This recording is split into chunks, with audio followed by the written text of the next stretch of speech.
উজান থেকে নেমে আসা ঢল আর ভারী বৃষ্টিতে গত ২০ আগস্ট থেকে নোয়াখালীর ৮টি উপজেলায় দেখা দিয়েছে ভয়াবহ বন্যা ও পরবর্তীতে স্থায়ী জলাবদ্ধতার কারণে জেলায় আউশ, আমন, বীজতলা, ফলবাগান, পান, আখ, আদা ও হলুদ সহ সব ধরনের ফসল আক্রান্ত হয়েছে।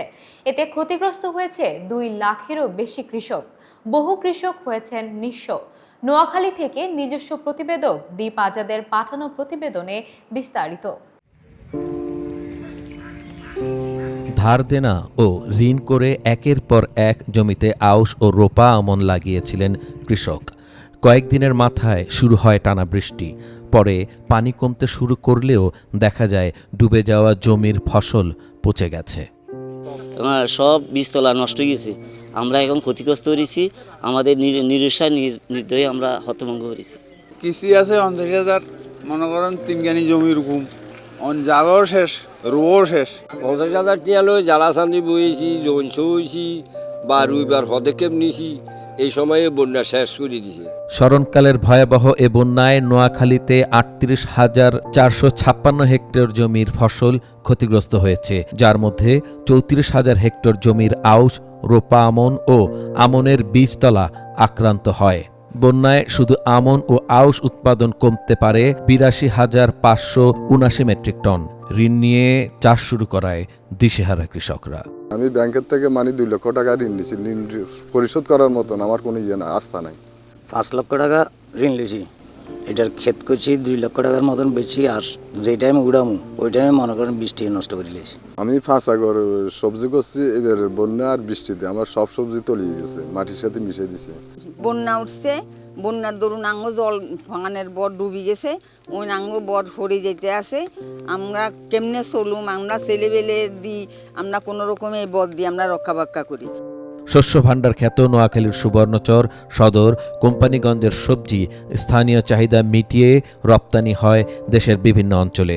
প্রতিটি গ্রামই যেন একটি কৃষি খামার। বন্যায় সে শস্য ভাণ্ডার পরিণত হয়েছে বিরানভূমিতে। ৩,২১৬ হেক্টর জমির রবি শস্য পুরোপুরি নষ্ট হয়ে গেছে। 1.5 একর করি, মানে 3 একরের মধ্যে আপনার 1,22,000 টাকার মতো খরচ হয়েছে। হওয়ার পর আমি কোনো সবজি বিক্রি করতে পারিনি। কৃষকেরা অসহায়, জ্বালা জমিন সব পৌঁছে গেছে। ওই ট্র্যাক্টর দিয়ে চাষবাস করছে, ট্র্যাক্টর দিয়ে অনেক টাকা খরচ বস্তা করি এই জ্বালা করছে, জ্বালা সব দেশের পৌঁছে গেছে। পুরাটা ডুবি নষ্ট হয়ে গেছে। ঋণ কিভাবে পরিশোধ করুম? ঋণ নিয়ে তো আমরা চলাফেরার মতন ব্যবস্থা নাই স্যার।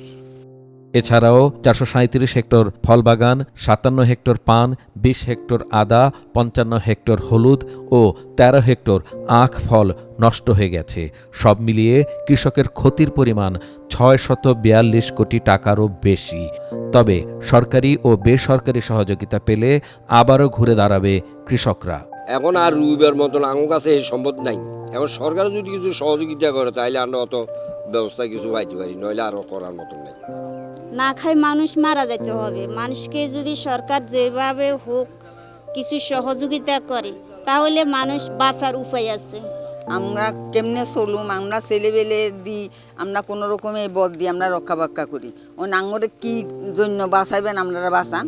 ক্ষয়ক্ষতি পুষিয়ে নিতে কৃষক পুনর্বাসন কর্মসূচির আওতায় কৃষকদের জন্য বিনামূল্যে বীজ, সার ও নগদ অর্থ সহ বিভিন্ন পুনর্বাসন কর্মসূচি নিয়েছে সরকার। বিভিন্ন চেষ্টা করছে, সরকার চেষ্টা করছে সেটাকে যতদূর পারা যায় কাটিয়ে ওঠার জন্য। আমরা কৃষকের পাশে সবসময় কৃষি সম্প্রসারণ অধিদপ্তর পাশে থেকে সর্বাঙ্গীনভাবে কৃষকদের সহায়তা করে যাচ্ছে। সরকারের পাশাপাশি আমরা এনজিওরা যারা আছি, আমরা এই এগ্রিকালচার, মৎস্য এবং ফিশারি সেক্টরে সদস্যদের, ক্ষতিগ্রস্তদের তালিকা করতেছি।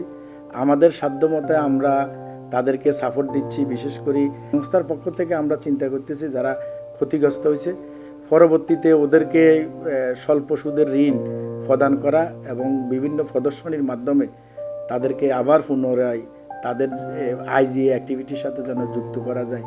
নোয়াখালীতে উৎপাদিত ফসল কৃষি সম্ভাবনাময় এ গ্রামীণ জনপদের অর্থনীতির বড় শক্তি।